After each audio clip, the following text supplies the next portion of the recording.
This is your part. Good. I lean into you.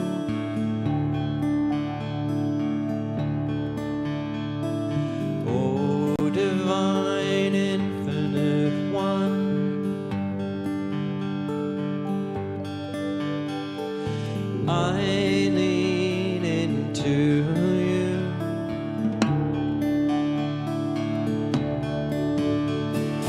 Om Namo Bhagavate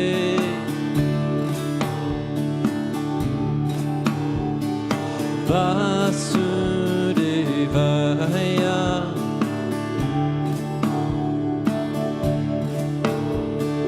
Om Namo Bhagavate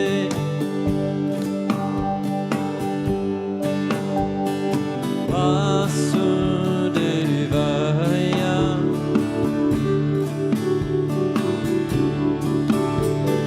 Rama Rama Rama Rama Rama Rama Rama Rama Rama Sitaram Rama Sitaram Rama Sitaram Rama Sitaram. Om Namo Bhagavate Vasudevaya.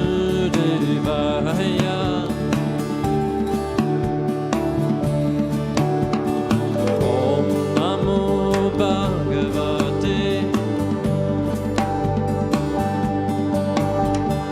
Vasudevaya.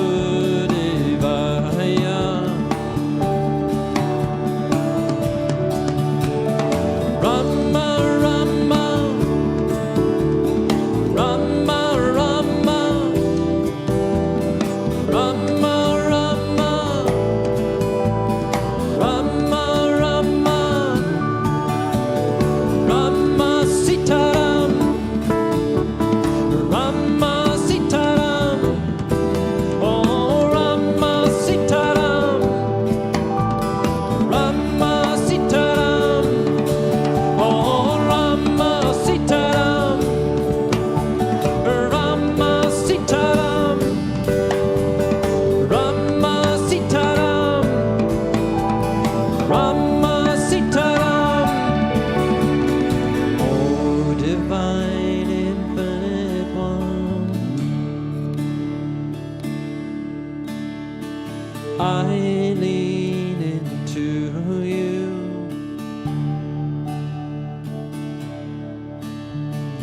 Oh divine infinite one, I lean into you.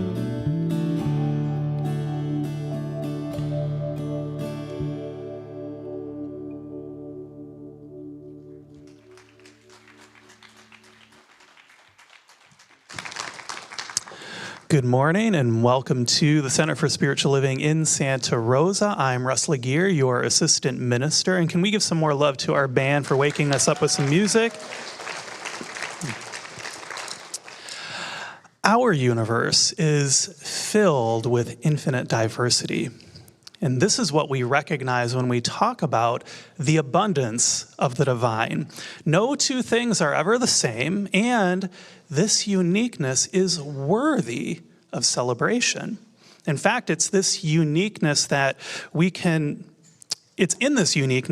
recognize our oneness with the divine, because each of us contains within us that spark of uniqueness, our very own connection to this larger whole of creation.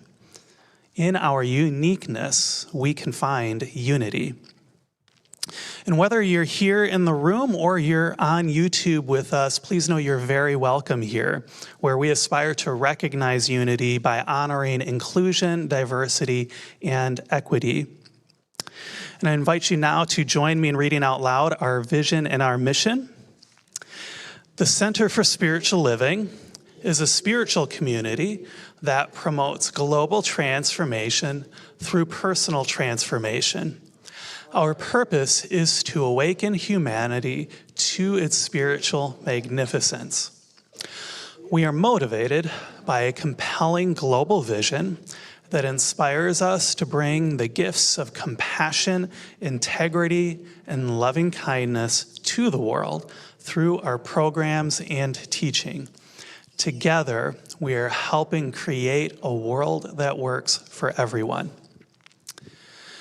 Spirit expresses through the rich variety of life, whether we can see that, when we can see that every person and every culture reveals a facet of this, then diversity becomes something more than just something to accept. It becomes a path for us to find deeper connection. And through this lens, unity doesn't become something that's just about sameness. It's about recognizing the fullness that emerges when we can welcome difference and allow that recognition to shape how we live, how we relate, and how we grow together. So at the center, we teach 5 spiritual practices that can help us to recognize that unity. And would you please read those out loud with me? Spiritual study, affirmative prayer, meditation, selfless service, and spiritual circulation. We use flowers at our center to send messages of love and compassion. And today's flower dedication is from Paul Toussaint for Kathy Kilsmeyer. And he says, "My darling love, we all miss you. You are now in the hands of your beloved God. And we know that you and God and the angels are resting in peace. Love, Paul and the cats, Pumpkin and Big Boy."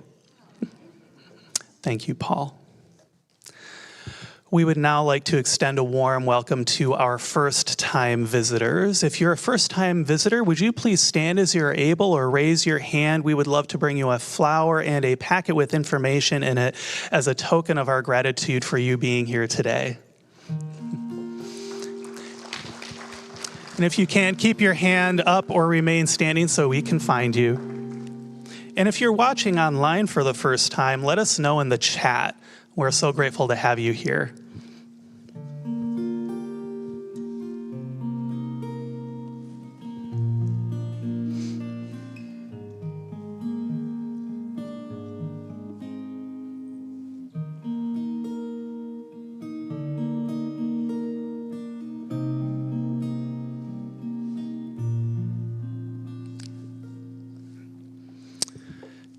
Welcome. I know that somewhere within the music, the meditation, the prayer, the practices, and Dr. Edwards' message today is exactly what you need for the next step of your spiritual unfoldment. You are very welcome here. Now, please enjoy some music before we spend our short time in silent contemplation and prayer.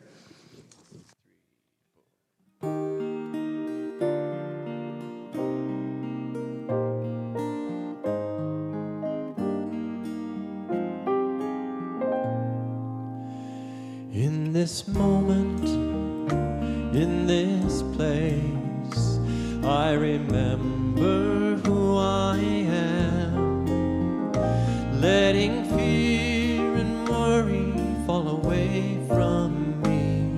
I open my eyes and see there is only love. There is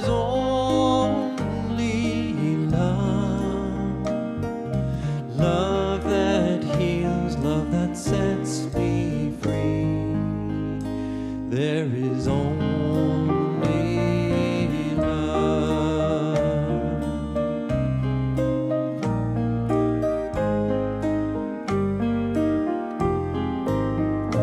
When I lose myself, when I feel I've lost my way, when I go inside and quiet my mind and hear Spirit gently say,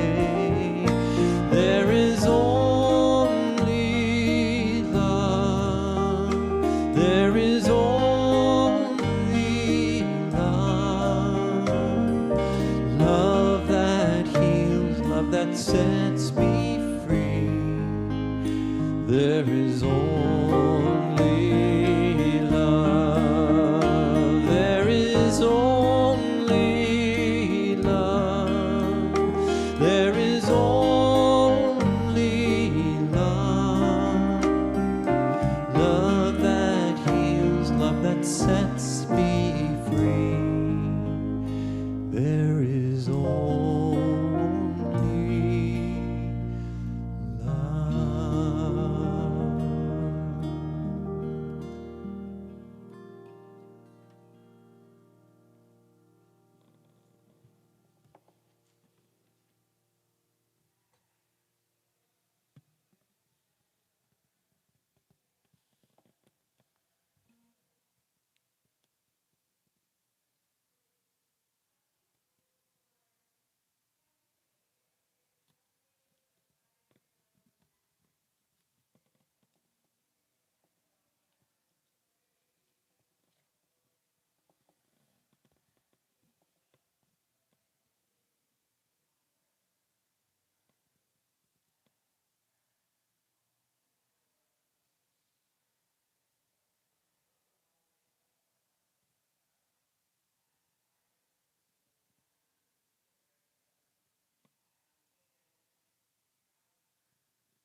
In this beautiful coming together this morning and feeling and knowing the words to that song, there is only love, for Spirit is divine love. In, as, through, is each and every one of its creations, and it is so creative. It places the planets just so and the stars so bright. It is the sunrise in the morning. It is the colors in a rainbow. It is everything all life forms.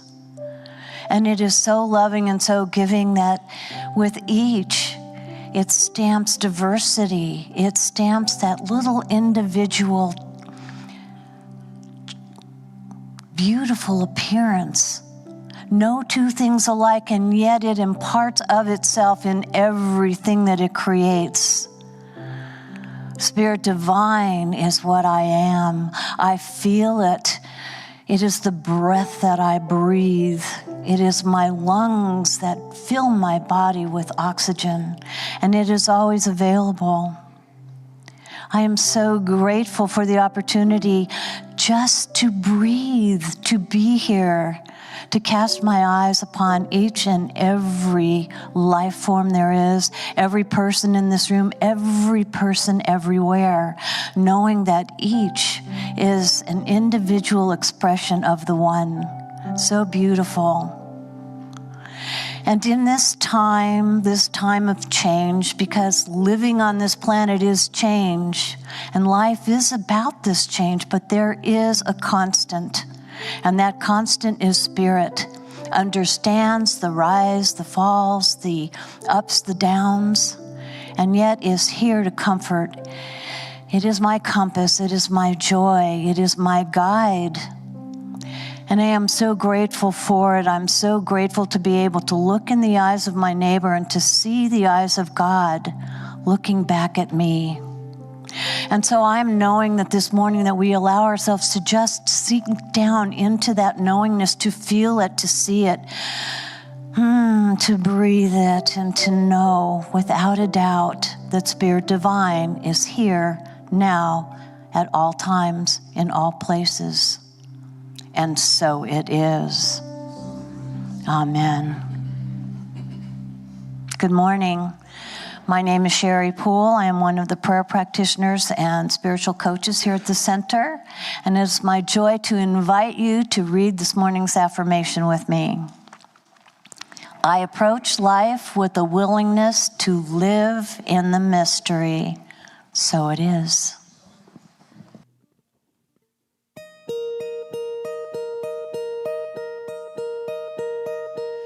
Take all my vicious words and turn them into something good. Take all my preconceptions and let the truth be understood. Take all my prized possessions and leave only what I need. Take all my pieces of doubt and let me be what's underneath. Courage is when you're afraid, but you keep on moving anyway. Courage is when you're in pain, but you keep on living anyway. We all have excuses why living in fear, something in us dies. Like a bird with broken wings, it's not how high she flies, but the song she sings. Courage is when you're afraid, but you keep on moving anyway. Courage is when you're in pain, but you keep on living anyway. Oh yeah, you keep on living anyway.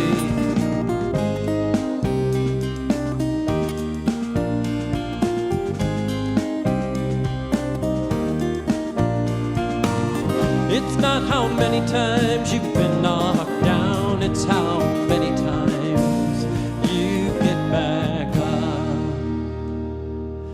Courage is when you've lost your way, but you find your strength anyway.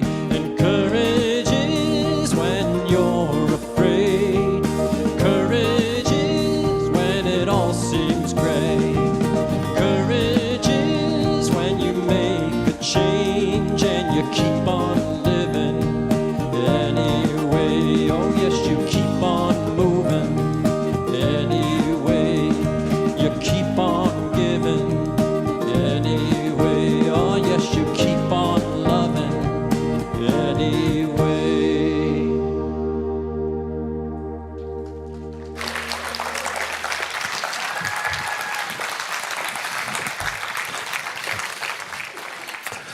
Thank you very much for that warming up of music. It's so important to have that heart-opening experience.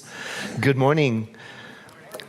I'm Edward Viljoen, and I'm here to welcome you to the Center for Spiritual Living with a message from 1933. Franklin Roosevelt, in his first inaugural address, he said the now famous words, "The only thing we have to fear is fear itself." At the time, our nation was gripped by a severe economic despair and widespread panic. And the president was addressing a public that was paralyzed by failing banks, by high unemployment, dwindling income. And there was a deep and pervasive fear that had the effect of paralyzing people and blocking them from accessing their courage, their hope of recovery, and their moving forward. So by stating, the only thing we have to fear is fear itself, Roosevelt was emphasizing that it was the fear itself that was, well, potentially making the crisis even worse, because it was preventing people from moving forward, taking action, doing the necessary things to keep moving forward. So he was calling upon the American people to harness their courage, to connect with their courage, and to confront the challenges head on. He was inviting the nation to recognize that we have within us a collective spirit of resilience, natural born in us. And it's that spirit that drives meaningful change. And it's also the pathway out of despair. Now, as powerful and true as his words are, we can also be mindful from a spiritual perspective not to minimize the frightening experiences that are happening in the world and the bravery that it takes to face them. Now, being brave doesn't necessarily mean that a person will not be fearful.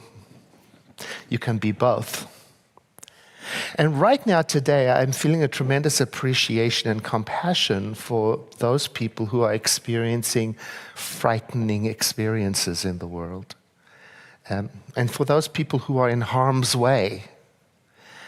And for those people who are courageous and showing up to help, even though they may be afraid. I'm thinking of the first responders who are helping at the site of the earthquake in Myanmar and Thailand. And so I thought today it would be appropriate for us to begin our time together with an affirmative prayer, particularly for those who are helping and for those who are suffering. So I invite you to join me by taking a breath in, letting your eyes close if that feels comfortable for you, and then let each of us, according to our own way, let go of everything else just for this moment, so that we can enter into the awareness of gratitude, in particular for first responders, for helpers everywhere, in this community, in this nation, and beyond, in the world.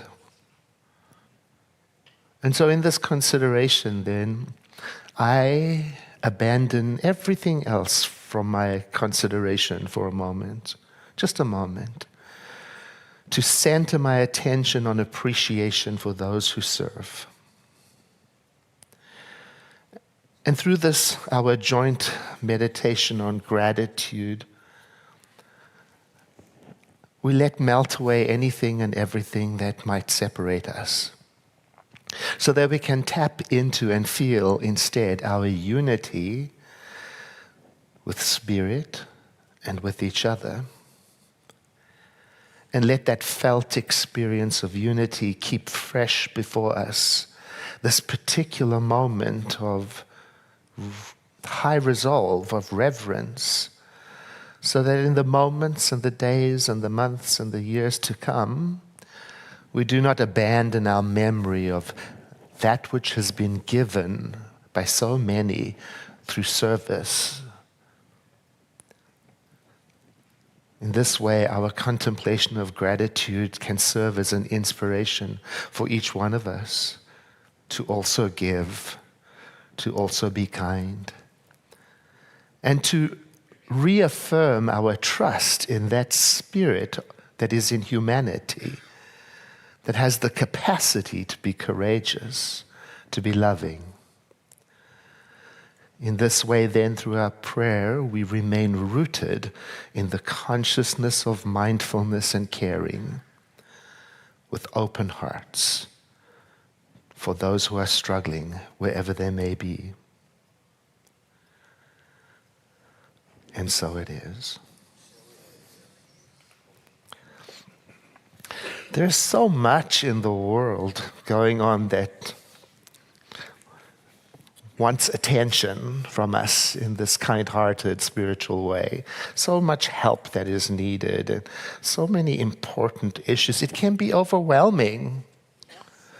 And when I'm overwhelmed, I do exactly what the President Roosevelt was addressing. I become paralyzed. And I get stuck, and I don't know where to start or what to do.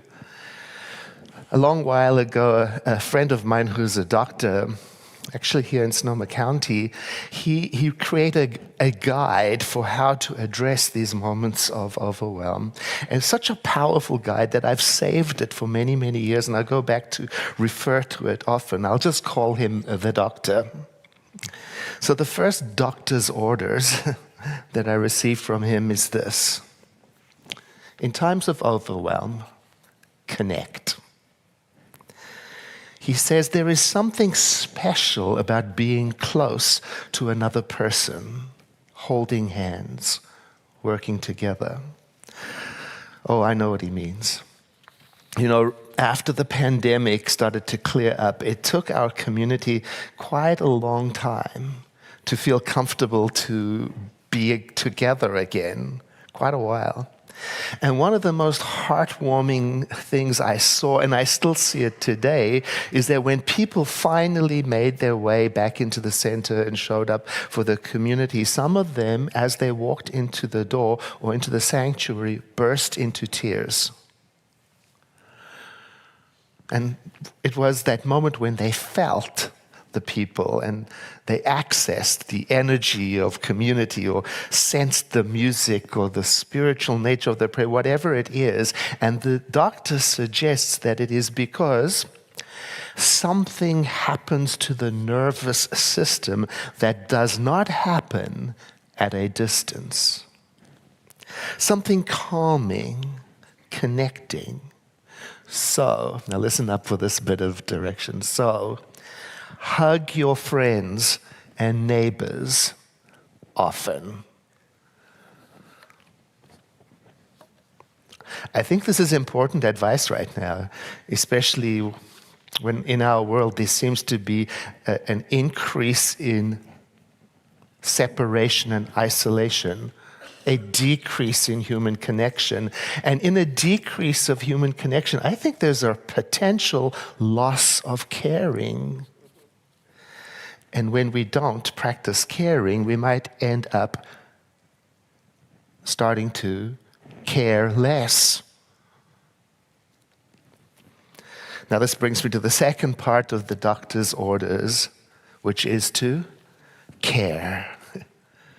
First connect, then care. Here's what he writes. Empathy has stopped more acts of violence than perhaps anything else, despite what Elon Musk says. So be present for someone, whether you know them or not.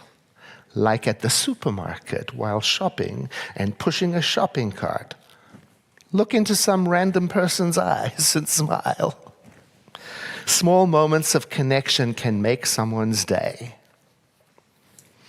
I like to think about the ripple effect that caring can have. I mean, I can't know for sure how my small act of caring will ripple out into the world and do what it does, but I'm confident that it does. I learned that here at the center, that there is a law of spiritual increase.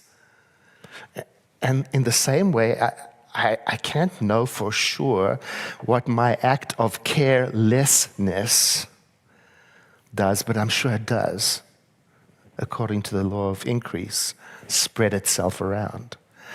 So I want to try to be better at caring and increase that in my life.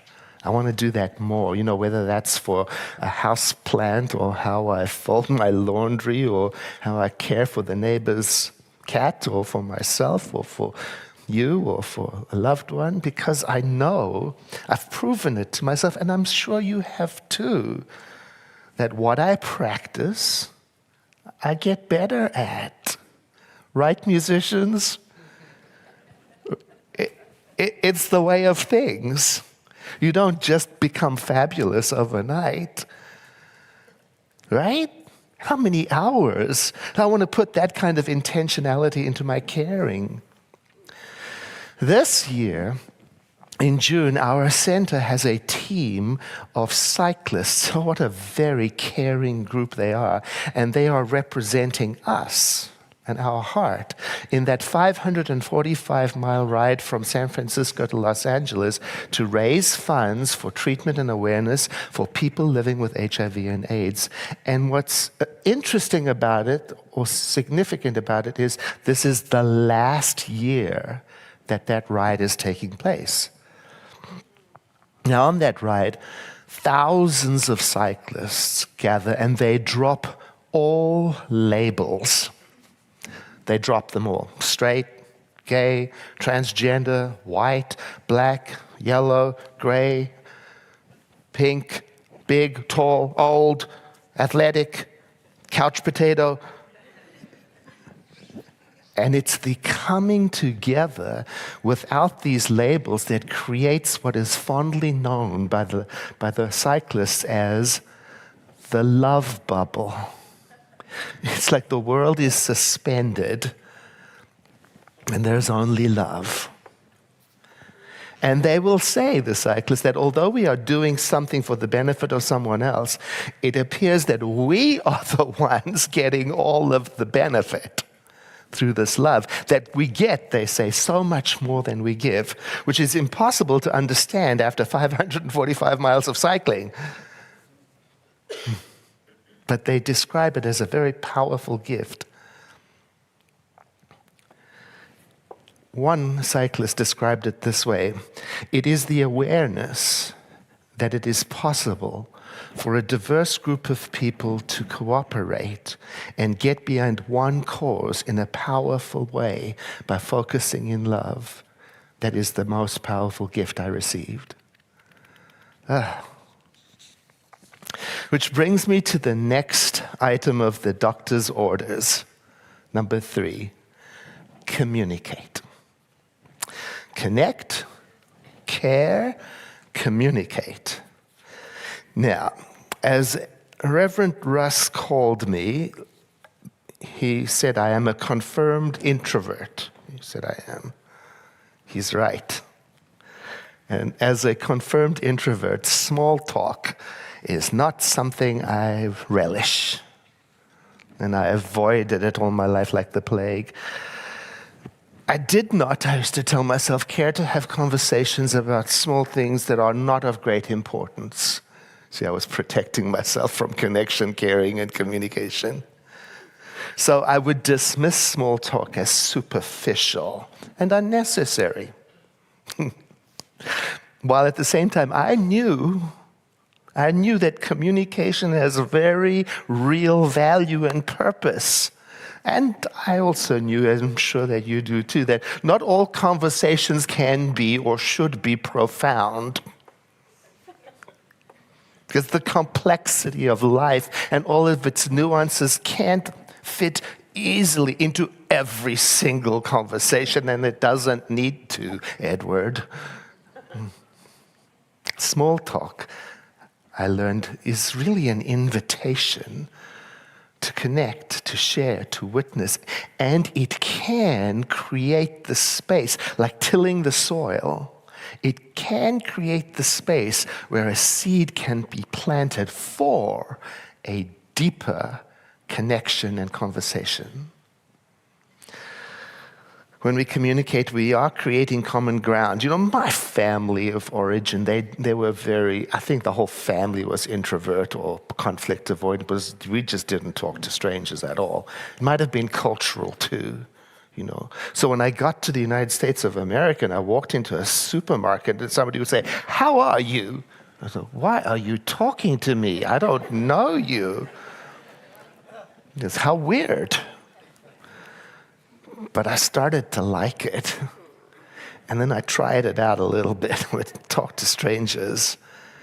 And I got into it, you know. I didn't stop being an introvert. I just started asking people questions like, "How are you?" with a kind of silent giggle in my heart, you know, that I had the audacity to talk to a stranger.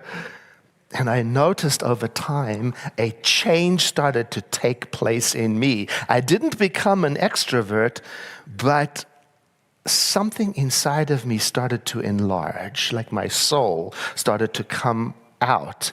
So now I keep that habit going. I talk to strangers everywhere. In supermarkets, the dog park, standing in line to buy coffee. Nobody is safe. And I do it because I sense the value of connection, even though I'm an introvert. And I'm not trying to fight deep eye-locked connection in those moments. Because that deep connection is not always there in those small moments of connection. But you know what is there? The antidote to isolation and despair. Connection. And the more I practice small talk, the better I became at the big talk, the really important conversations. That's something to think about, the big talk, in these times of many important conversations to have. I see part of my work is to practice expressing myself in ways that match who I say I am.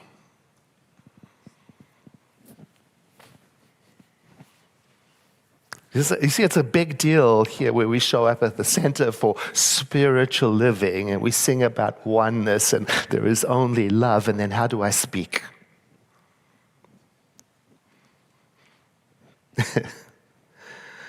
So I practice. I try to say what must be said in the most mindful way I can, and I practice that, because I can see if I practice that, it will eventually become the way I do speak. Not something I'm working on. That's my aspiration. And part of that evolution is I started to take responsibility for the emotional impact that my words created around me. And when I did that, my life started to change. I didn't stop having difficult conversations. I didn't stop being conflict avoidant. I started to become more confident in who I am. And this is particularly important these days when online communication is everywhere, where there is a screen that sets up a false barrier between me and you,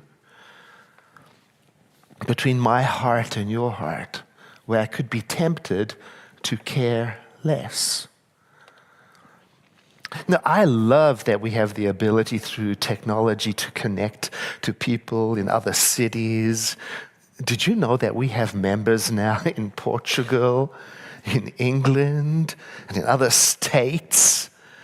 And it's technology that allows us to connect that way, also with people who are vulnerable, not able to be here in person. So I don't want to minimize the value and the importance and the effectiveness of our online communication.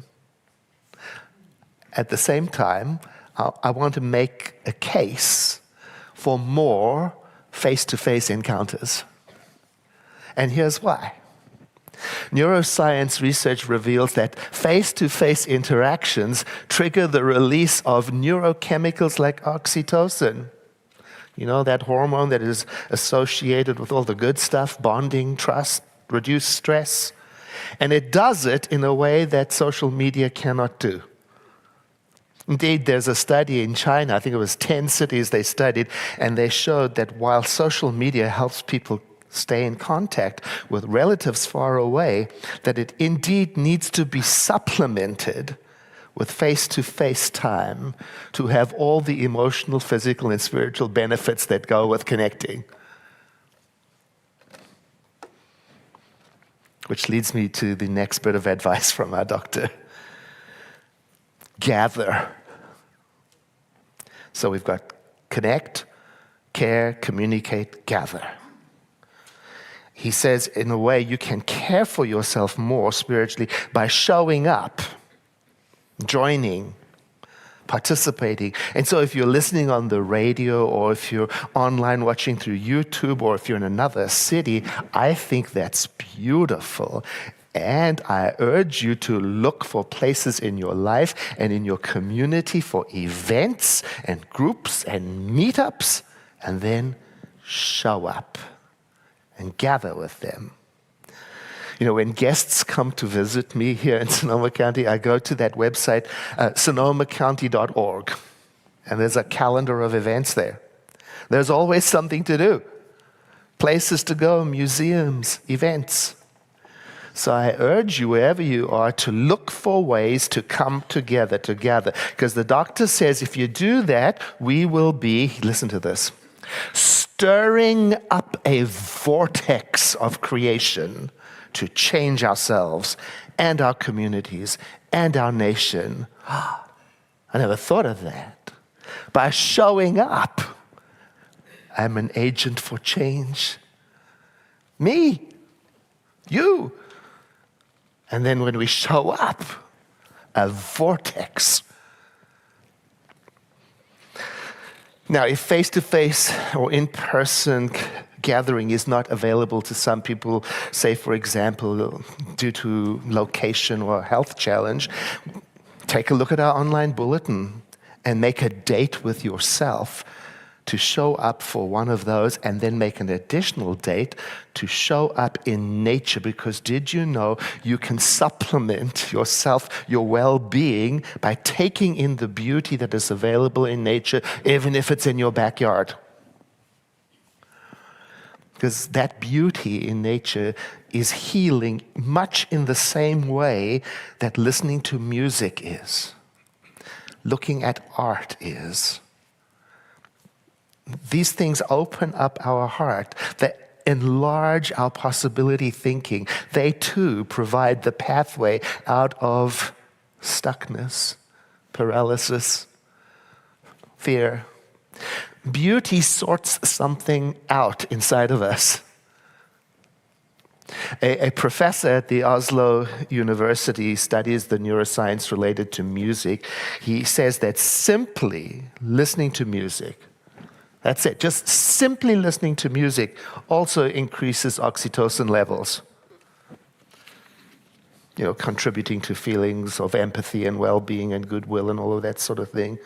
And also he says that listening to music is shown to lower cortisol levels in the body, of course, as long as it's music that you enjoy. Enjoy playing or singing or listening to. And another thing that listening to music does, certain types of music, is that it's connected to improved cognitive processes. Makes us smarter. Who knew? You know what else improves all of these things? Our well-being, our stress management, our smarts. All the 5 things we read with Reverend Russ this morning. Affirmative prayer, meditation, spiritual circulation, study, selfless service, all of them. So finally, our doctor prescribes love. So we've got connect, care, communicate, gather, and then love one another. You know, sometimes my practice is to ask myself this question. What would love have me do here? It can be challenging to remember to ask this question when I'm paralyzed, but if I do, if I remember to ask myself, what would love have me do here? That question helps redirect my attention and allows the creative energy of life to flow through me in wonderful ways to do things, to help, to contribute, to be present in the world. Like Blair Gooch of Grand Rapids, Michigan, age 13, who saw a little boy crying in a pile of rubble on a newscast after the devastating earthquake in Haiti. And it brought him to tears. This was 15 years ago. You might remember that. And then the next day, he was still thinking about the scene, and he remembered how much comfort he received from his own teddy bear. And he thought to himself, I wonder if those children in Haiti would receive some comfort from teddy bears too. So he suggested the idea at school, and the school let him announce a plan on the PA system, and what resulted was an organization that was called Blair's Bears for Haiti, which gave 25,000 teddy bears to the island and 22,000 teddy bears to other nonprofits that were meeting the needs of children in compromised situations around the world. And Blair's advice when he was a little one to children was this. You can just hear his voice. If you are young and you think you can't make a big difference in the world, well, you actually can. Can it be that simple? Can it be as simple as doing something kind as a starting place. Edward Everett Hale said, "I am only one, but still I am one. I cannot do everything, but still I can do something. And because I cannot do everything, I will not refuse to do the something that I can do."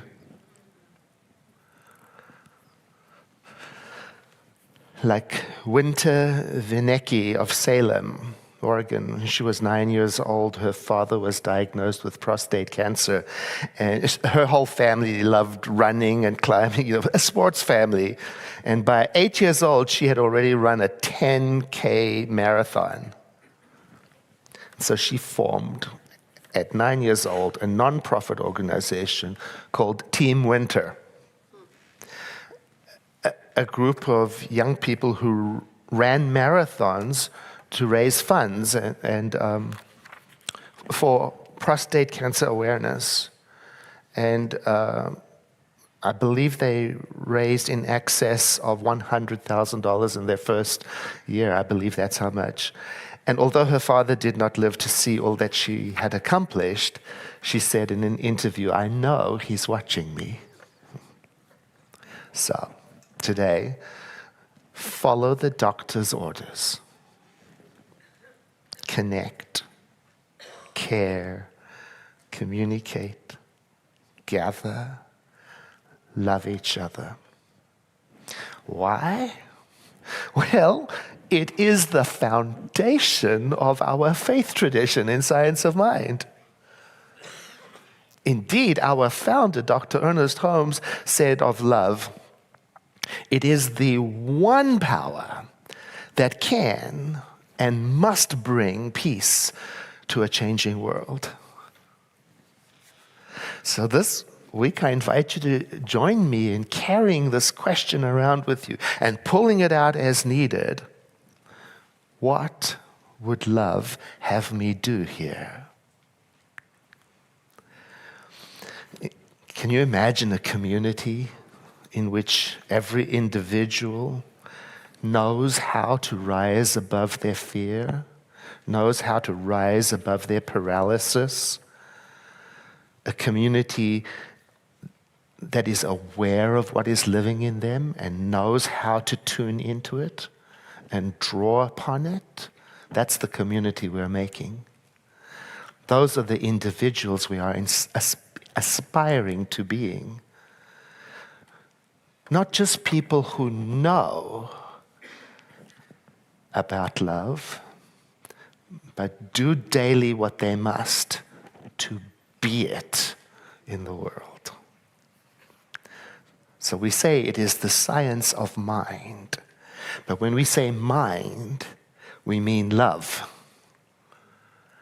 So it's not in our heads only.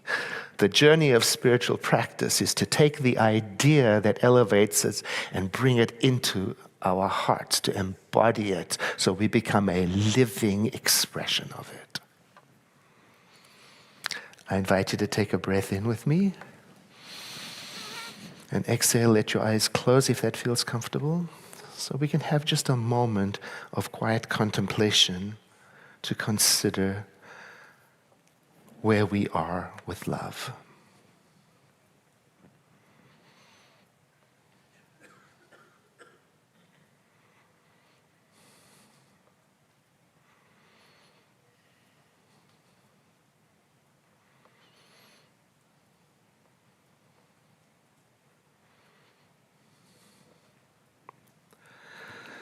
And let the next breath you take be deeper than the one before. As we exhale, we gently make the transition into that part of our service where we support our beautiful center with the gifts of our heart. I'm inviting the ushers to stand as we prepare our gifts, reminding you that there is information for how you can participate in the offering electronically. If you are online or on the radio, you can access it on our website, cslsr.org/donate. And we also have a text to give option There is the number, and if you'd like to take that number home with you, you can pick up a coupon on your way out with that number to keep in a convenient place. As you prepare your gift, won't you say after me, I bless this gift. I send it forth to heal and prosper. It does amazing work in the world. And so it is. Ushers, please receive the gift.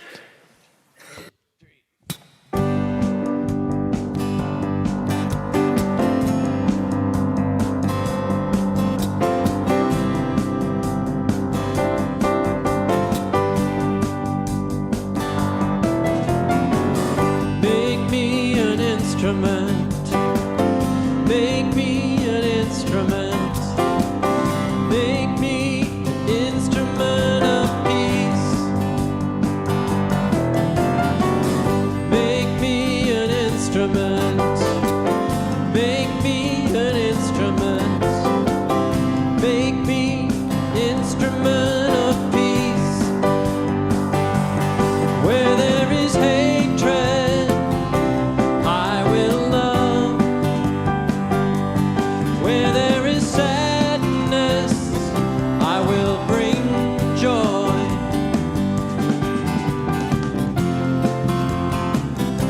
I will shine. Make me an instrument of peace. I am an instrument of peace.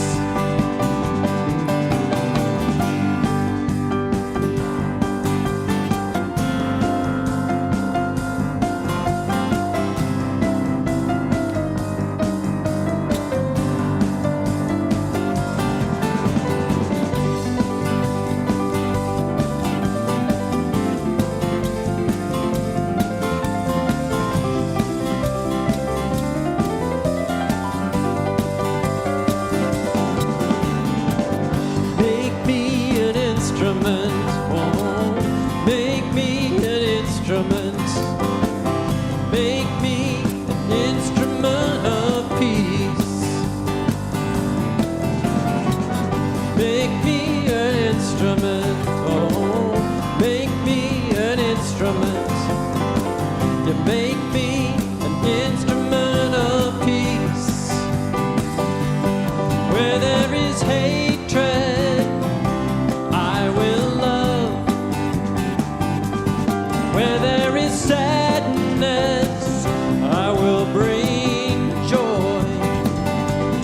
Where there is darkness, I will shine. Oh yeah, I am an instrument of peace. I am an instrument of peace. I am an instrument of peace.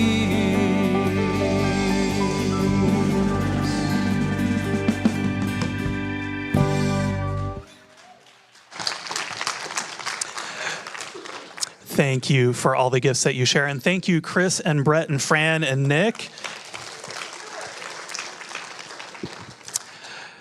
As an introvert, I treasure the quiet. Many in our community have shared how much they value.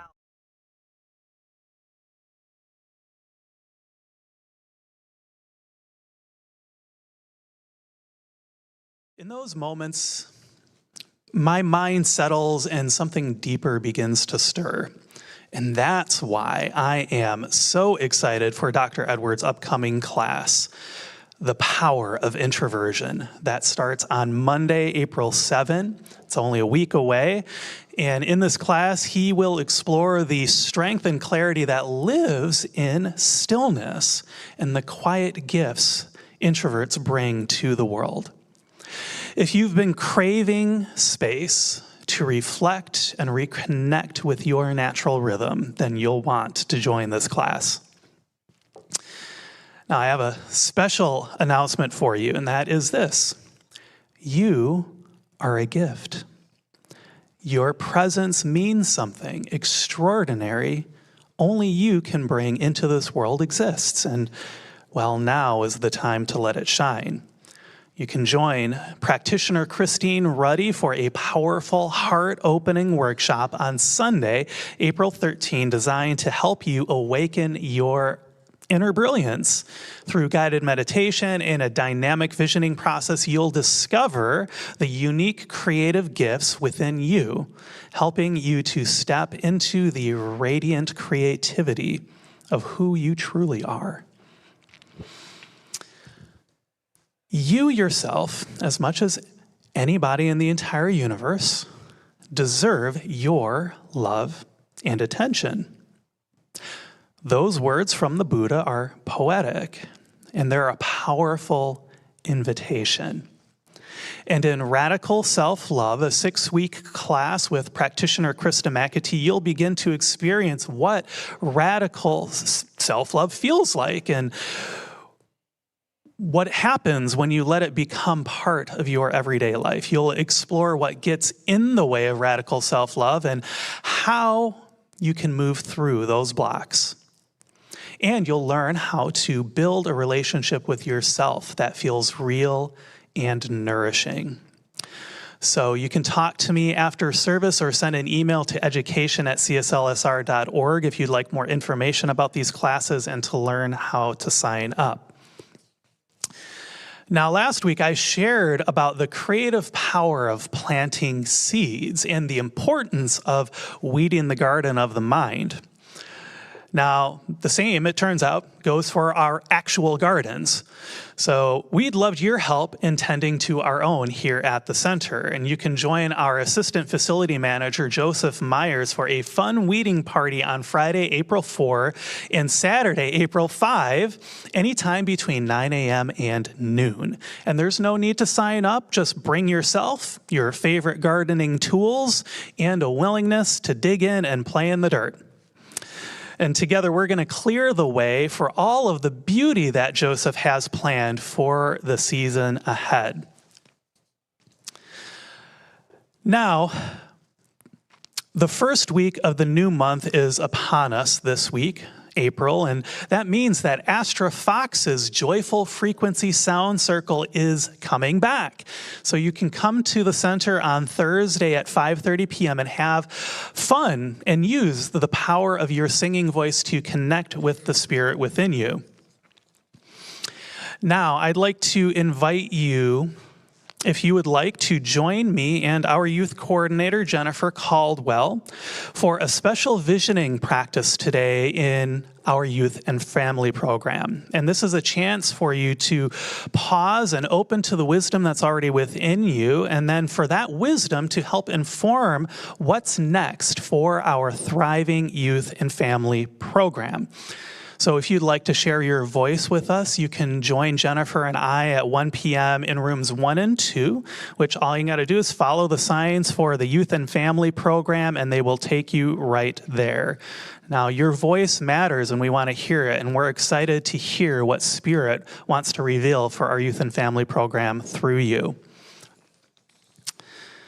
Okay, so you might have noticed that nurturing our community is here, and it's time to register to bid on all of the exciting upcoming events. We've got 18 events coming up, and here's how it works. You register as a bidder with our NOC team out in the social hall, and then in April, when bidding starts, which will be this coming Sunday, you bid on the events that you would like to attend. If you're the high bidder, then you get to attend. And then your bid goes to directly help support our center. So if you're wondering what kind of events we have in store, then, well, I have a video from somebody here that you might recognize. So have a wonderful week. Many in our community have shared how much they value meaningful opportunities to connect.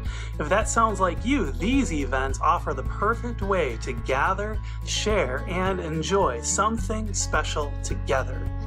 First up is the Bonsai Garden Visit and Luncheon, a peaceful retreat where you can explore the art of bonsai while enjoying a delicious meal. For those who love bold flavors and cultural experiences, a feast to celebrate Ukraine is an evening of traditional dishes, sparkling champagne, and a tribute to resilience and heritage. It's more than just a meal, it's a celebration. And finally, an Italian evening under the stars is a night of romance, laughter, and incredible food. Picture twinkling lights, fresh pasta, and fine wine shared in great company. These unique experiences are just 3 of the 18 available in our Nurturing Our Community events. Bidding starts Sunday, April 6th. Bid early and bid high to claim your seat.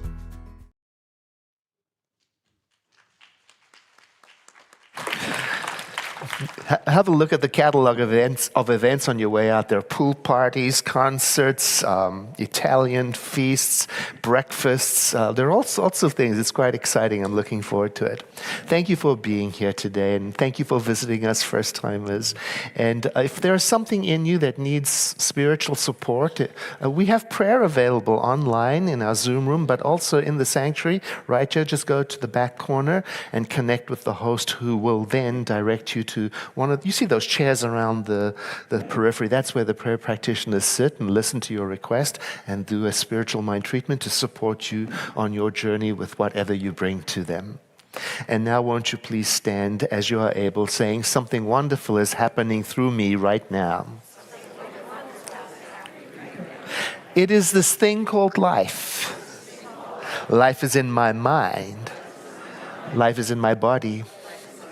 And life is in my affairs. I think it, I feel it, and I accept it just the way that it is, and just the way that it is not. Thank you, life. Know with me that you are never alone, that Spirit is right where you are, that you have only to look within at any moment to know that you're guided, sustained, and uplifted by a presence that expresses itself as you in this world.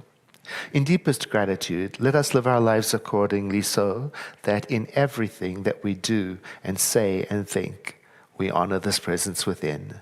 And so it is. I'll see you again soon. Let's close in song.